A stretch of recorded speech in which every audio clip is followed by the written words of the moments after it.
Bonjour à toutes et à tous, chers lecteurs de comics, et aujourd'hui je vais vous présenter une de mes lectures comics VO de la semaine, Transformers, générique.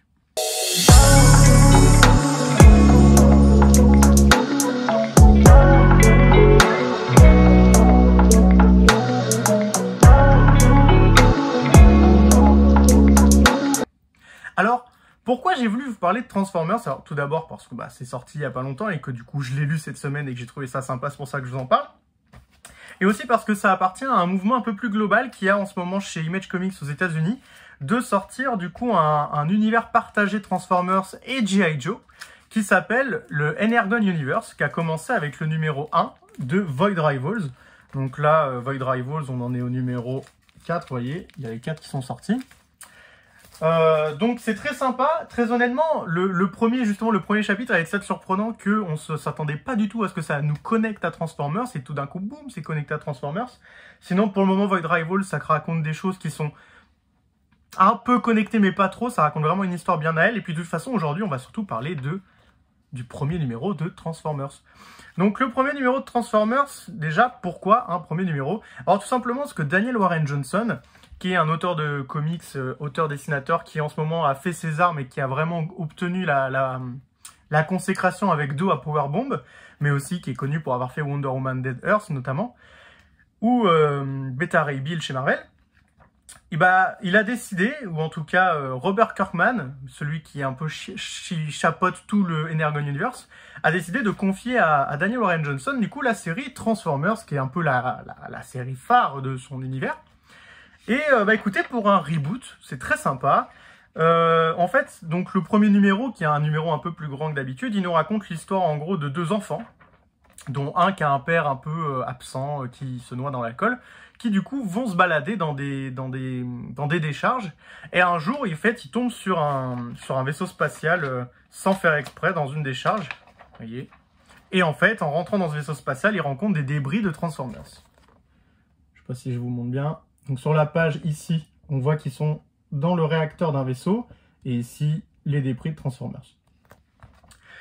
Donc c'est très intéressant parce que suite à ça, du coup, ils vont voir des Decepticons qui vont se réveiller, un notamment, qui du coup n'est pas Megatron, on ne voit pas encore Megatron dans ce numéro, et ce Decepticon, en plus, qu'est-ce que je raconte, je suis complètement bête, donc c'est un Autobot qui se réveille en premier.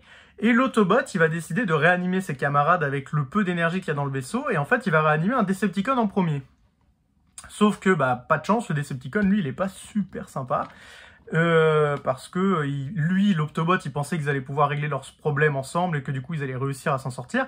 Sauf que le Decepticon, c'est pas trop sa logique. Le Decepticon, lui, c'est du coup de buter l'Autobot pour animer que ses potes à lui. Heureusement, l'Autobot, il arrive à réanimer tout le monde, dont Optimus Prime, et s'ensuit, en gros, durant tout le numéro 1, une plutôt grosse baston entre tous les, voilà, hop, entre les Autobots et les Decepticons.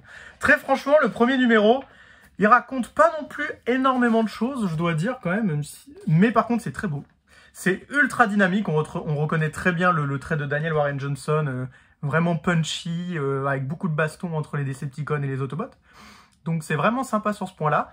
Et en plus de ça, même si ça raconte pas grand-chose, vraiment ça vous introduit la base des bases, quoi. C'est-à-dire il y a des Autobots, des Decepticons, ils se réveillent, ils se foutent sur la gueule, et il y a deux enfants qui sont au plein milieu. On ressent quand même le potentiel du reste, parce que comparé aux films ou même aux séries qu'on a pu avoir récemment, là le comic se concentre vraiment beaucoup plus sur les robots. C'est-à-dire que là, les héros de l'histoire, pour le moment, c'est vraiment les Autobots et les Decepticons. Et en plus, la fin du numéro 1 nous annonce vraiment, fait un cliffhanger très intéressant, parce qu'on commence du coup à parler de Megatron, où est-ce qu'il est, pourquoi est-ce qu'il n'est pas là, et est-ce que le Decepticon qui s'est réveillé en premier va réussir à garder le leadership chez les Decepticons. Donc on a vraiment un comics beaucoup plus concentré sur les Transformers, qui, pour un premier numéro, nous introduit quand même globalement plutôt bien l'univers, et de manière très punchy pour, à mon avis, vraiment rapidement capter le lecteur avec beaucoup de bastons. Et j'ai trouvé ça, ma foi, plutôt sympa. J'ai hâte de lire le deuxième numéro, je vous ferai probablement une review, parce que je pense que je vais vous faire une review de tous les numéros de Transformers quand ils sortiront, parce que je pense que je vais les acheter, à part si vraiment ça devient horriblement nul. Mais pour le moment, ça n'a pas l'air, puis en plus, Daniel Warren Johnson, j'aime beaucoup son trait, et sa manière d'écrire, elle est très punchy, très rapide, très sympathique à lire. Donc, ma foi, on se dit à la prochaine pour le prochain coin comics VO, parce que du coup, c'était un coin comics VO. Et je vous remercie de m'avoir écouté. N'hésitez pas à laisser en commentaire si vous avez lu le premier numéro de Transformers en VO ou si vous ne l'avez pas lu, vos avis dessus, vos attentes. Et enfin, si vous souhaitez savoir où est-ce que je me procure ma VO, bah c'est chez Pulps Comics à Paris, ils sont tous très sympas. Vous pouvez commander en ligne et ça coûte entre 3 € et 6 € selon le numéro. Là, le numéro 1 de Transformers, il a coûté 5 $, donc vous faites la conversion en euros, c'est 5 €. Voilà, et en plus, c'est un numéro un peu agrandi. Donc voilà, j'ai pas grand chose à vous dire à part de passer une bonne journée, bonne matinée, bonne soirée, et lisez des comics.